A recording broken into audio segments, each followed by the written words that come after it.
বাঙালির রান্নাঘরে আপনাদের স্বাগত। আজকের আমাদের রেসিপি চিকেন থুকপা। চলুন তবে শুরু করা যাক। প্রথমেই আমি গাজরগুলি ছোট ছোট কুচি করে কেটে নেব।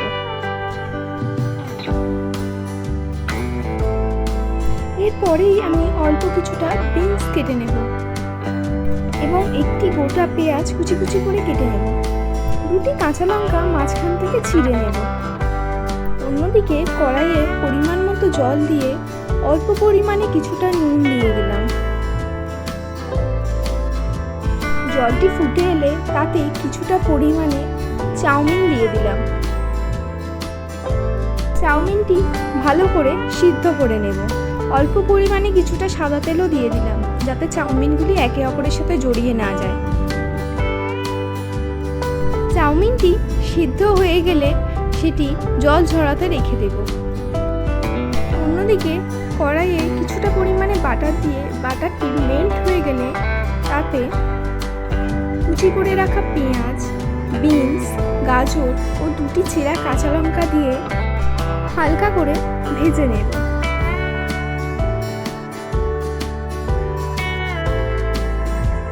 এরপরে কিছুটা আদা রসুন বাটা দিয়ে দিলাম। সবকিছু ভালো করে একসঙ্গে মিশিয়ে ছোট ছোট করে কুচি করে রাখা চিকেনগুলি দিয়ে দিলাম। তারপরে স্বাদ মতো নুন, সামান্য পরিমাণে গোলমরিচের গুঁড়ো দিয়ে ভালো করে মিশিয়ে নেব। অল্প পরিমাণে কিছুটা সয়া সস দিয়ে দিলাম। সবকিছু একসঙ্গে ভালো করে মিশিয়ে পরিমাণ মতো জল দিয়ে দেব।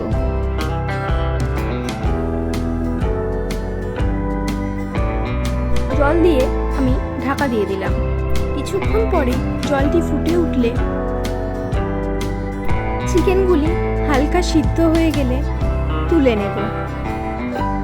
সিদ্ধ করা চিকেনগুলিকে হাতের সাহায্যে কুচি কুচি করে আবারও ওই স্যুপটির মধ্যে দিয়ে দেব।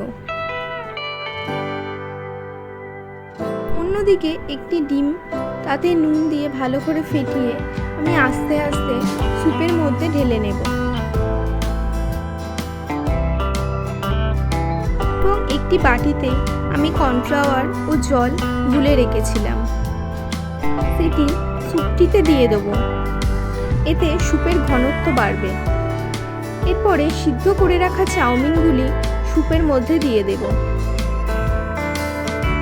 সবকিছু ভালো করে একসঙ্গে মিশিয়ে ফুটে উঠলেই তৈরি আমাদের থুকপা। উপর থেকে কিছুটা পরিমাণে সয়া সস দিয়ে দিলাম। এরপরে গরম গরম আপনারা পরিবেশন করতে পারেন নেপালি স্টাইলে থুকপা। এর মধ্যে আপনারা চিকেন মোমো দিতে পারেন। বর্ষার সন্ধেবেলা কিংবা শীতের সন্ধেবেলা আপনাদের এই রেসিপিটি ভালো লাগবে। আমার রান্না ভালো লাগলে চ্যানেলটিকে লাইক ও সাবস্ক্রাইব করে পাশে থাকবেন।